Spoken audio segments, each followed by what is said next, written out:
रहमान। आज हम शुगर के बारे में कुछ बातें करना चाह रहे थे, क्योंकि 2-3 पेशेंट ऐसे आए जो शुगर के मतलब कुछ क्वेश्चन हमें पूछ रहे थे। तो जैसे कि पता है अक्सर लोगों को कि शुगर एक ऐसी बीमारी है जो सर से लेके पाँव तक जिस्म के हर सेल को, हर ऑर्गन को अफेक्ट करती है। तो आँख को भी जहर है, आँख भी उसमें आती है, और आँख को और दिमाग को और हार्ट को और जो है हाथ और पाँव को और इनके जो हिस्से हैं उनको ज़्यादा मुतासर करती है। आँख के हवाले से इसके बड़े मसाइल हैं। अब शुगर जो है अगर किसी बंदे को है तो उसको क्या करना है? सबसे पहले ये तो हर एक बंदे को पता है कि शुगर कंट्रोल करनी है।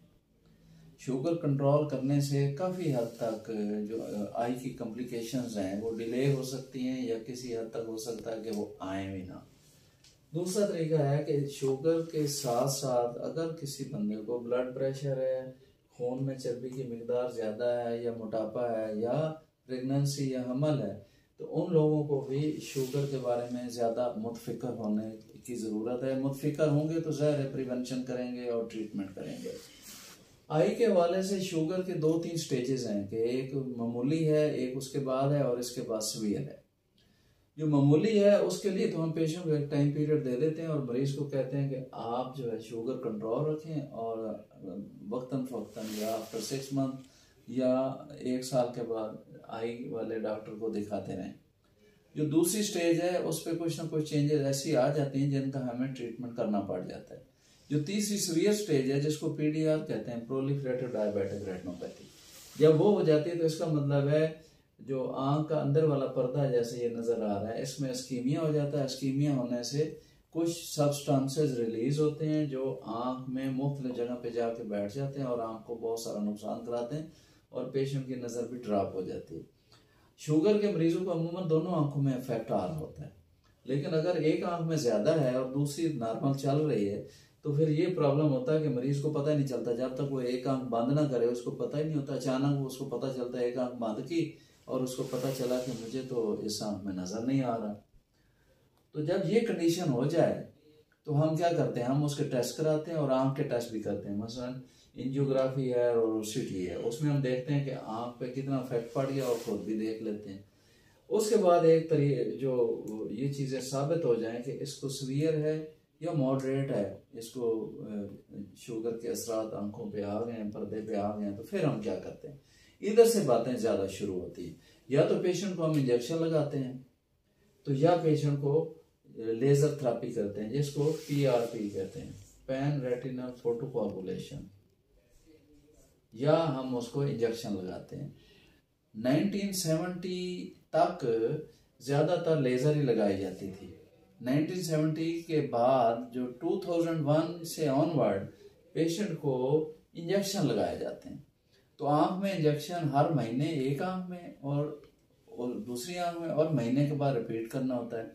अब एक क्वेश्चन जो अक्सर पूछा जाता है कि हम कितने इंजेक्शन लगाएं, हम कहते हैं कि हर महीने लगाएं, 3 लाजमी लगाएं। अगर शुगर वाली वो स्टेज आ गई जो मैं पहले बयान कर रहा था, 3 लाजमी लगाएं। उसके बाद दोबारा देखें कि उसमें कितनी स्वेलिंग है, ओसीटी करें, उसकी वीएन करें, सारा एग्जामिनेशन करें।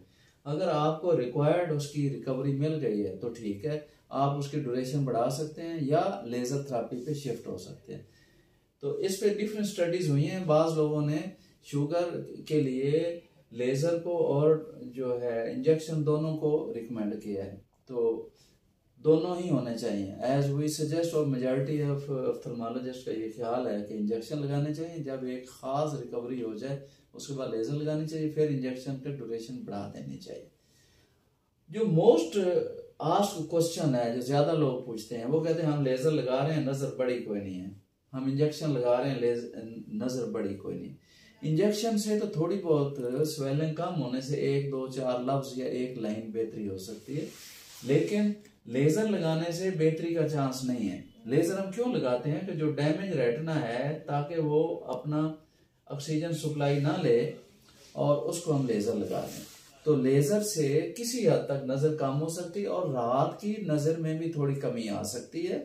ये नज़र बढ़ा नहीं सकती लेज़र, तो ये ज़हन में रखना चाहिए। और मरीज को हम बता देते हैं कि लेज़र ने आपकी नज़र बढ़ानी नहीं है, ये आपकी आंख जितनी का है उसको कंट्रोल करने के लिए, या आपकी डिजीज की प्रोग्रेस को रोकने के लिए, या उसको किसी हद तक स्पीड स्लो करने के लिए है। ये बहुत जरूरी है। अब जब हम रेटिना पे लेजर लगाते हैं, हम इस सेंटर वाले एरिया को बचा लेते हैं और बाकी इस ब्लड वेसल को बचा लेते हैं, डिस्क को बचा लेते हैं, बाकी हर जगह लेजर के स्पॉट, ये लेजर के जैसे हमने ड्रा किए, लेजर के स्पॉट लगा देते हैं। तो आप खुद सोचें कि जब ये हिस्सा आपने लेजर नहीं लगाई और बाकी सारे रेटिना पे और ब्लड वेसल और डिस्क को बचा के लेजर लगाइए, तो उससे किसी हद तक नजर में कमी हो सकती है, लेकिन बढ़ने का कोई चांस नहीं। इसमें जो पेशेंट ज्यादा पूछ रहे थे कि हमने लेजर लगाई है, नजर बढ़ी नहीं है, तो मैंने कहा शुक्र है काम नहीं हुई, या रात की नजर काम नहीं हुई। तो टेक होम मैसेज ये है कि जब लेजर डॉक्टर कहता है कि लगानी है, ज़ाहिर है वो एक खास चीजों पे पैरामीटर के बाद मैयर करके लेजर लगाता है। तो लेजर लगाने के बाद आप ज़हन में रखें कि इससे नजर थोड़ी सी कम हो सकती है, बढ़नी नहीं है, बल्कि रात की नजर में भी थोड़ा बहुत इफेक्ट आ सकता है, और साइड वाली जो नजर है, जो हम साइड से ज्यादा देख रहे थे, उसमें भी थोड़ी कमी आ सकती है। तो ये चीजें थी शुगर के बारे में बताने वाली, इंजेक्शन भी और लेजर भी, कि शुगर के लिए इनके क्या क्या असरात हैं और क्या क्या चीजें मरीज को ज़हन में रखनी चाहिए। ठीक है, थैंक यू, अस्सलाम वालेकुम।